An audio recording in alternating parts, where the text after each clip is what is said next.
Hey, Em, how's the trip? It was a dark and stormy night when Sarah received a phone call from her friend Emily, who had gone on a solo road trip to clear her mind after a tough breakup. Sarah was worried about her, so she was relieved to see Emily's name flashing on her screen. Sarah, I need help. I'm lost. There was a pause, and then Emily's voice came through, but it was distorted and filled with static. Sarah's heart skipped a beat. Emily, where are you? What happened? The line crackled, and Emily's voice was barely audible. It's so dark. I don't know. There's someone here. Sarah's blood ran cold. No, don't go in there. Stay on the phone with me. Someone? Emily, listen to me. Stay calm. Can you describe where you are? I can see an old house. I think I'm going inside, Sarah pleaded, but the line went dead. Panicking, Sarah tried calling back, but there was no answer. She contacted the police and gave them all the details, but Emily was never found. A few days later, Sarah received another call from Emily's number. She hesitated but answered. He's here. Michael had always been skeptical of ghost stories until he experienced one himself. One night, while working late, his phone rang. The caller ID showed an unknown number. Curious, Michael answered. S2. Hello? Hush, little baby, don't say a word. There was no response, only the sound of static. He was about to hang up when he heard a soft, melodic voice singing a lullaby through the static. Michael felt a chill run down his spine. The singing stopped abruptly, replaced by a sinister whisper. He dropped the phone, his heart pounding. How did this person know his name? He checked the time and realized it was nearly midnight.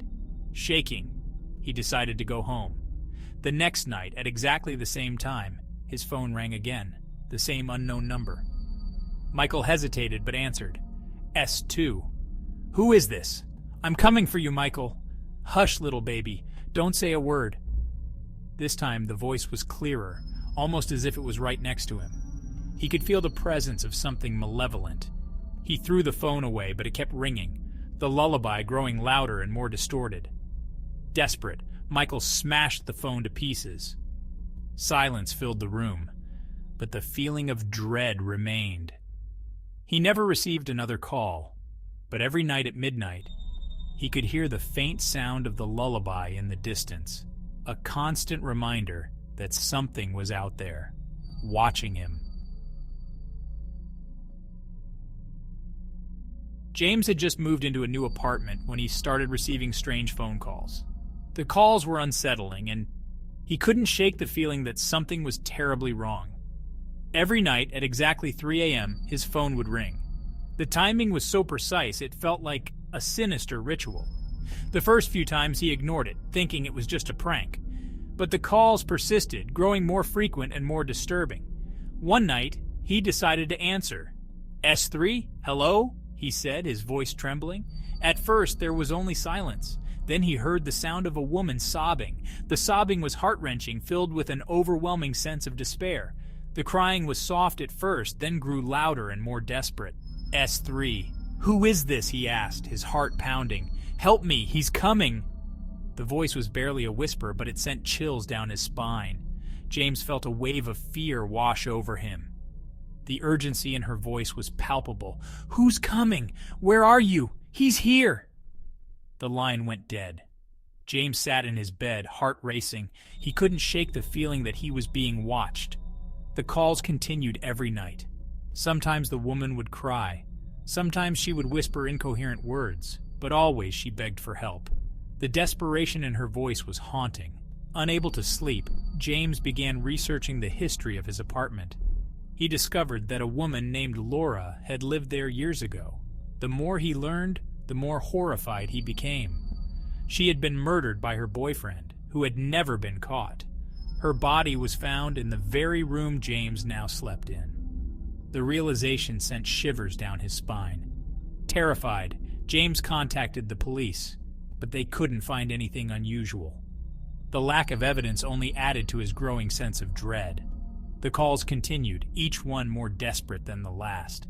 James felt trapped in a nightmare he couldn't escape. One night, after another call, James heard footsteps outside his bedroom door. The sound was slow and deliberate, like someone was stalking him. He locked the door and called the police. They arrived to find the apartment empty. The sense of relief was fleeting. The calls stopped after that night, but James moved out immediately. He couldn't bear to stay another night in that haunted place. He never spoke about what happened, but sometimes, in the dead of night, he still hears the faint sound of a woman crying. The memory of those calls haunts him to this day. Lily was studying late at night for her finals when her phone buzzed. She glanced at the screen and saw it was a call from an unknown number. Figuring it was a wrong number, she ignored it, but the calls kept coming, one after another, each more insistent than the last. Annoyed and slightly unnerved, she finally answered. A deep, raspy voice replied, "Voice, you have to help me. S4. Hello? Who is this?" The voice gave an address that sounded vaguely familiar to Lily. She realized it was just a few blocks away from her apartment. S4. Who is this? Why are you calling me? Voice. I'm trapped. Please help me.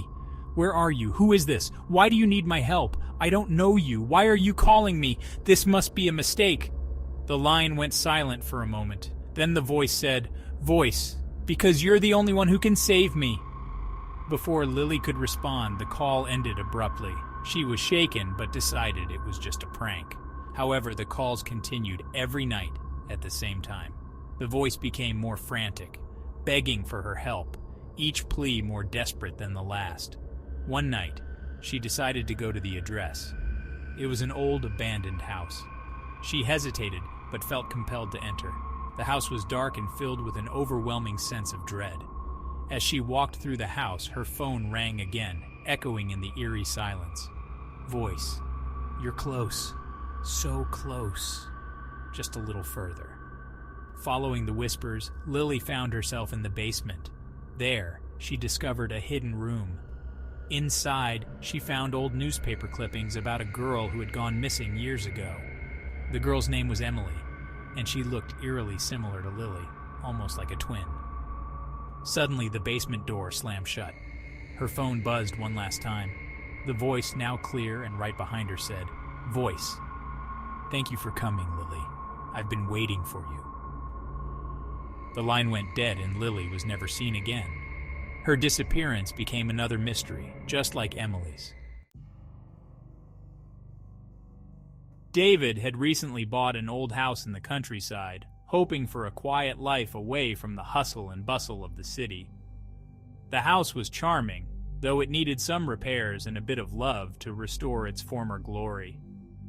One evening, while fixing a broken window, his phone rang unexpectedly. It was an unknown number, one he had never seen before. The line went dead. Shaken, David tried to dismiss it as a prank call. But the calls continued, each one more urgent and unsettling than the last. One night, he decided to trace the number out of sheer desperation. It led him to an old abandoned house on the outskirts of the town, a place shrouded in mystery. He felt a strange compulsion to go there, as if something was pulling him in. As he explored the decaying house, his phone rang again, echoing through the empty halls. Voice, "Daddy, I'm in the basement." David found the basement door and descended into the darkness, his heart pounding. The air was thick with the smell of mold and decay, making it hard to breathe.